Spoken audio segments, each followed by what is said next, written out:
Mister ஆணையர் நேயர்களுக்கு வணக்கம். இன்று நம்முடன் மூத்த பத்திரிகையாளர் திரு நாவையார் இணைந்துள்ளார். வணக்கம் சார். வணக்கம் சார். இன்னைக்கு நம்ம பார்க்க போறது வந்து செந்தில் பாலாஜி அவர்கள் பத்தியும் சார். செந்தில் பாலாஜி வெற்றிகரமா வெளியில் வந்துட்டாரு. கிட்டத்தட்ட 471 நாள் கழிச்சு வெளியே வந்தாரு. அது ஒரு சிஎம் கூட ஒரு பதிவு போட்டாரு. ஆமா, என்ன பதிவு போட்டாரு அவரு? தியாகம் பெரியது, உறுதி அதிலும் பெரியதுன்னு போட்டாரு. அதாவது தியாகம் வந்து அவர் ஒண்ணும் செய்யல நாட்டுக்கு. சிஎம் குடும்பத்துக்கு பண்ணாரு, அதனால அவர் போறாரு. சிஎம் சொன்னது கரெக்ட் தான். அவர் ஃபேமிலிக்கு தகுந்த இதுவும் கட்சிக்காகவும் எவ்வளோ நெருக்கடி கொடுத்து மத்திய அரசு இவரை கைது பண்ணாலும் உறுதியா இருந்தார் இல்லையா? அந்த உறுதி அதிலும் பெரியதுன்றாரு. தியாகங்கிறது என்ன? இவரு முதலமைச்சர் சொன்ன இந்த தொகுதியில நீதான் பொறுப்பாளர், வெற்றி பெற்று வாப்பா, என்ன சொல்றாரோ கரெக்டா செஞ்சுருவாரு. அது வெற்றி விட்டு வாப்பான்னு சொல்லுவாங்க. இவர் வெற்றி கட்டிக்கிட்டே வந்துடுறாரு. அதனால அவர் வந்து உன்னுடைய தியாகம் பெரியது இந்த கட்சிக்கு. சிறையில பாஜக பயங்கரமா நெருக்கடி தராங்க, பாஜக வந்து சேர்ந்துரு, உங்க வழக்கை நாங்க சரி செஞ்சுக்கிறோம் அப்படின்னு சொல்லி இவரே கோர்ட்ல, செந்தில் பாலாஜியே கோர்ட்ல சொன்னாரு. அதனாலதான் இந்த விஷயம்லாம் தாக்கு பிடிச்சி வெளியே வந்துட்டார. அதனாலதான் முதல்வர் சொன்னாரு உங்களுடைய தியாகம் பெரியது, உறுதி அதை விட பெரியதுன்னு சொன்னாரு. அதான் காரணம் நான் நினைக்கிறேன். ஆனா சமூக ஊடகங்கள்ல என்ன சொல்றாங்க, நீங்களே தானே வழக்கு போட்டீங்க, நீங்களே தானே அவரை கரூர்ல போய் திட்டினீங்க, நீங்க இவரே தான் பேசுறீங்க, அதே வழக்குல தானே ரிமாண்ட் ஆகுறாரு, நான் ஆட்சிக்கு வந்தா உன்னை கைது பண்றேன் நீ எதை சொன்னீங்க, கைதான பிறகு அந்த பெயிலுக்கு வரவேற்கிறீங்க, மேலதாரெல்லாம் போட்டு வரவேற்கிறதுன்னு சொல்லி சமூக ஊடகத்தெல்லாம் கலாய்ச்சிட்டு இருக்கிறாங்க. அது ஒரு பக்கம் இருக்கட்டும். பொதுவா செந்தில் பாலாஜி வந்து இன்னும் குற்றவாளின்னு உறுதிப்படுத்தல. ஆமா, அதாவது விசாரணை கைதியா இருந்தாரு, வெளியே வந்திருக்காரு. அவரு செந்தில் பாலாஜியுடைய மேலந்தாளம் மாலெல்லாம் போட்டு வரவேற்றாங்கல்ல, இது எல்லாமே கொஞ்சம் ஒரிஜினல் திமுககாரன் விரும்பல. மூத்த சீனியர்களும் அது விரும்பல. சீனியர்கள் வந்து பணம் சம்பாதிக்கிறாங்க, கட்சிக்காரங்களுக்கு பிரிச்சு தரதில்ல. செந்தில் பாலாஜி வந்து என்ன சம்பாதிச்சாலும் அது கிளை செயலாளர் இருந்து மாவட்ட நிர்வாகி வர பிரிச்சு கொடுத்தாரு. அதனாலதான் அந்த ஆதரவாளர் தான் அங்க வந்து சிறையில வந்து காத்திருந்து மேலத்தாளத்தோட அழைச்சிட்டு வந்தாங்க. அது கிட்டத்தட்ட ஒரு 6 மாசத்துல முடிவு சொல்லி நீதிமன்றம் இவங்க தான் அதாவது செந்தில் பாலாஜி மேல 2 வழக்கு தான். ஒண்ணு இங்க மெயின் கேஸ் தமிழக அரசு நடத்துறது தான், விசாரணை நடத்துறது தான். இன்னொரு கேஸ் இடி. பணம் வசூல் பண்றீங்க, வசூல் பண்ண பணத்தை என்ன பண்றீங்க, என்ன பண்ணீங்கன்னு தான் இடி 2 வழக்கு. அது முதல் வழக்குகளே பெயில் கொடுத்துட்டாங்க.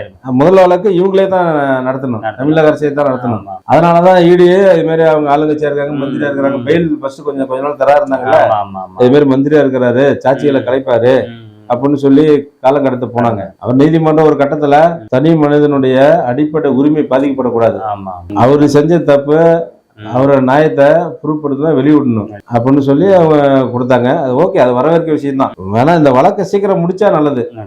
தமிழக அரசு தான் முன்னெடுத்து எடுக்கணும். ஏற்கனவே செந்தில் பாலாஜியோட தம்பி கேரளால பிடிக்கப்பட்டதாக ஒரு செய்தி பரவணுச்சு. அவர் 2-3 நாள் கழிச்சு அமலாக்கத்துறை அப்படிலாம் எங்கேயும் பிடிக்கலன்னு சொல்லி ஒரு விளக்கம் கொடுத்திருந்தாங்க. இவருக்கு அமைச்சர் கொடுத்துட்டா அந்த வழக்கு பெண்டிங் ஆயிரும். அதான் சார் அடுத்த கேள்வி எனக்கு. மீண்டும் வந்து மின்சாரத்துறையும் மதுவிலக்குத்துறையும் அமைச்சர் ஆவாரா, இல்ல வேற ஏதாவது துறைகள் கொடுப்பாங்களா? இத்தனை நாள் வந்து அமைச்சரை மாற்றம்னு சொல்லிட்டு இருந்தாங்க, இவரு வெளியே வரதுக்கு தான் வெயிட் பண்ணிட்டு இருந்தாங்க. ஆமா, கிட்டத்தட்ட ஒரு 6 மாசமாவே அமைச்சரை மாற்றம்னு சொன்னாங்க. விஜய் கொடி அறிமுக விழாவில் கூட அது எல்லா டிவியும் லைவ்ல ஓடுதுன்னு சொல்லி டக்குன்னு இவங்க அமைச்சரை மாற்றம் எல்லா சேனலுக்கும் பிஆர் மூலியமா சொல்ல வச்சாங்க. இவங்க எல்லா டிவிலையும் அதை நிறுத்திட்டு இது போட்டாங்க. அது ஒரு வேடிக்கை. ஆனா செந்தில் பாலாஜி வந்துட்டாரு, அமைச்சரை மாற்றம் வரும். அமைச்சரவை மாற்றத்துல இவருக்கு ஒரு முக்கிய பங்கு இருக்கும், அது எந்த மாற்று கருத்து இல்லை. முதல்வர் வந்த உடனே முக்கியமா நிர்வாகிகள்லாம் திருவள்ளூர் மாவட்டம் பக்கத்துல ஒரு பண்ணை வீடு இருக்கு முதலமைச்சருக்கு. அந்த பண்ணை வீட்டுல முக்கியமான சில ஆலோசனை நடத்தப்பட்டதாகவும் சில டீமு கிட்ட ஆலோசனை செஞ்சு முடிவு எடுத்தப்பட்டதாகவும் தெரியுது. அதுல பாத்தீங்கன்னா அதே இலாக்கா செந்தில் பாலாஜி கிடைக்காது, பட் முக்கியமான வேற இலாக்கா கிடைக்கும். சீனியர்களை கொஞ்சம் கட்ட முடிவு பண்ணிருக்கதாக கேள்விப்பட்டோம். அதுல முக்கியமா நேரு, துரைமுருகன், ஏவா வேலு இவங்க மேலாம் ரொம்ப வருத்தம் தெரிவிச்சாராம் செந்தில் பாலாஜி சிஎம் கிட்ட. சரி அதை பாத்துக்கலாம் அப்படின்னு அவர் சொன்னாராம். இப்ப இவரு ஜெயில இருக்கும்போது கோயம்புத்தூர்ல 3 மாவட்ட செயலர், அதுல 2 மாவட்ட செயலர் வந்து ஏவாவேலு போட்டிருந்தாரு. ஒருத்தர் தான் செந்தில் பாலாஜி ஆதரவாளர் இருந்தாரு. அதுல ஒரு பெண் நிர்வாகி ஒண்ணு மாநகராட்சி மேயர் ஆகிறதுக்கு முயற்சி எடுத்தாங்க. அந்த பெண்ணை தான் ஏவாவேலு கொண்டாந்து கரூர்ல இவர் சொந்த மாவட்டத்துல பொறுப்பாளராக போட்டிருக்காங்க. அது ஒரு ஏவாவேலுக்கு அவருக்கு ஒரு சின்ன மன கசப்பு. அது போல ஒவ்வொருத்தரும் நம்ம எவ்வளவு காலமா திமுக இருக்கிறோம், கஷ்டப்படுறோம், ஜெயிலுக்கு போனோம், இவர் இப்போ வந்து ஒரு முதலமைச்சருக்கு மீண்டும் நெருக்கமா வீட்டு ஃபேமிலிக்கு நெருக்கமா ஆயிட்டாரு அப்படின்னு அந்த சீனியர்களுக்குள்ள வருத்தம் இருக்கு. ஆனா இது ஒரு சிக்கல கவர்னர் ஏத்துக்குவாரான்னு தெரியல. ஏற்கனவே கவர்னருக்கு இவங்களுக்கு ஒரு டக்கப் இருந்துச்சு, கொஞ்சம் கொஞ்சம் எனக்கும் ஆயிட்டாங்க. இப்போ வந்து கவர்னர் வந்து என்னன்னா, இவரு திங்கட்கிழமை வெள்ளிக்கிழமை 2 நாளும் போய் அமலாக்கத்துறை அலுவலகத்துல கையெழுத்து போடுறாரு. அப்ப அங்க வந்து ஒரு குற்றவாளி மாதிரி தான் கையெழுத்து போடுறாரு. அது ஒரு பனிஷ்மெண்ட் மாதிரி தான். இது மாதிரி இங்க செக்ரட்டரியேட்ல வந்து கோப்பில் கையெழுத்து போடுறாரு. அது எப்படின்னு தெரியல. அது ஒரு சின்ன ஒரு விஷயம் இருக்கு. அது சட்ட வல்லுநர்கள் தான் கேட்டா தெரியும். இருந்தாலும் எனக்கு கவர்னர் தற்காலிகமா ஏத்துக்க மாட்டாரு தான் நினைக்கிறேன். சரி சார். ஆனா வந்து ஜாமீன்ல எதுவும் அந்த மாதிரி சொல்லல சார். இது மாதிரி ஒரு வந்து இல்ல, யாருக்கு ஜாமீன் கொடுத்தாலும் இவருக்கு ஜாமீன் கிடைக்காதது காரணமே அமைச்சர் பதவி இழந்தனால தான். சரி, ஏற்கனவே அமைச்சர் பதவி இழந்தனாலதான் ஜாமீனே கொடுக்க இருந்தாங்க. ஏன்னா அதிகாரத்தை பயன்படுத்திங்கன்னு சொல்லி அப்புறம் அமைச்சர் பதவியை ரிசைன் பண்ணாரு. ரிசைன் பண்ண பிறகு மீண்டும் இப்ப ஜாமீன் கிடைச்சிருச்சு. மீண்டும் இப்ப இவரு அமைச்சர் ஆயிட்டா எப்படியா இருந்தாலும் சாட்சி எப்படி கலைக்க மாட்டாங்கன்னு தெரியும். இவரு கலைக்க மாட்டாரு, இவரு யார்ட்டையும் பேச மாட்டாரு. இவருக்கு வேண்டப்பட்டவங்க ஆளை வச்சு பேசுவாங்க, பழக்கல போயிட்டு மாத்தி சொல்லுன்னு சொல்லலாம். இது மாதிரி ஒரு சந்தேக பேர் தான் நம்மளாம் சொல்றோம் இது மாதிரி நடக்கலாம் அப்படின்னு. எனக்கு தெரிஞ்சு எல்லா சமூக ஊடகங்களையும் பயங்கரமா போடுறாங்க. கொங்கு மண்டலத்துல பயங்கரம் பண்ண போறாரு, ஏற்கனவே இருக்கிறதோட இப்ப வீரியமா செய்ய போறாரு. அதெல்லாம் கிடையாது, கொஞ்சம் அடக்கி தான் வாசிப்பாரு. இனிமே ஒரு பயத்தோட தான் இருப்பாரு. வெளியே வந்திருக்காரு. ஆமா, யார்கிட்ட ஒரு கிஃப்ட் வாங்கினா கூட நிதானமா பார்த்து அவங்க ஒரு வாங்கலாமா வேணாமான்னு. அதெல்லாம் ஏகப்பட்ட கொஞ்சம் அனுபவம். ஏற்கனவே ஒரு விஷயம் தெரிஞ்சவரு. இப்ப இங்க போயிட்டு வந்தாலும் ஒரு அனுபவம் கிடைச்சிருக்கும். ஆனா ஒண்ணு, செந்தில் பாலாஜி ஃபார்முலா கரெக்ட். என்ன சம்பாதிச்சாலும் அந்த கிளை செயலாளர், ஒன்றிய செயலாளர், பேரூராட்சி நகராட்சி செயலாளர், மாநகராட்சி செயலாளர், அந்த இணை துணை பொறுப்பாளர், சார்பணி எல்லா பொறுப்பாளருக்கும் காசு கொடுத்தாரு. அதனால இவர் வந்து என்ன சம்பாதிச்சாலும் ஒரு 50% மேல கட்சிக்காரங்களுக்கு கொடுத்துறாரு. அதனாலதான் அவர் அன்னைக்கு ஆரவாரத்தோட வரவேற்றாங்க. பதவி ஏற்கும் போது என்ன வாக்குறுதி கொடுத்து பதவி ஏத்துக்கிட்டோம், சத்திய வாக்கு பண்ணி பதவி ஏத்துட்டான், அதை மீறக்கூடாது அப்படின்னு சொல்ல. இவருக்கு பின்னாடி முன்னாடி இருக்கிறவங்க ஏதோ பண்ணிக்கலாம், இவரு பண்ணக்கூடாது. முன்னோட இப்ப கொஞ்சம் அனுபவம் அதிகமா இருக்கும். ஆனா கொஞ்சம் நிதானமா தான் பண்ணுவாரு. அதே இலாக்கா கொடுப்பாங்களா கொடுக்கறது தெரியல, அது முதலமைச்சருடைய விருப்பம். முதலமைச்சரே கொடுத்தாலும் கவர்னர்கிட்ட போய் என்ன ஒண்ணு தெரியல. இல்ல அது ஒரு நீதிமன்றத்துல ஒரு ஆர்டர் வாங்க, நம்ம இவரு பொன்முடிக்கு வாங்கினாங்க இல்லையா, அது மாதிரி மீண்டும் நீதிமன்றம் போய் தான் ஆர்டர் வாங்குற மாதிரி இருக்குமா தெரியல. செந்தில் பாலாஜிக்கு அதான் முன்ன மாதிரி சுறுசுறுப்பால வேலை செய்ய மாட்டாரு, கொஞ்சம் நிதானமா கையாளுவாங்க.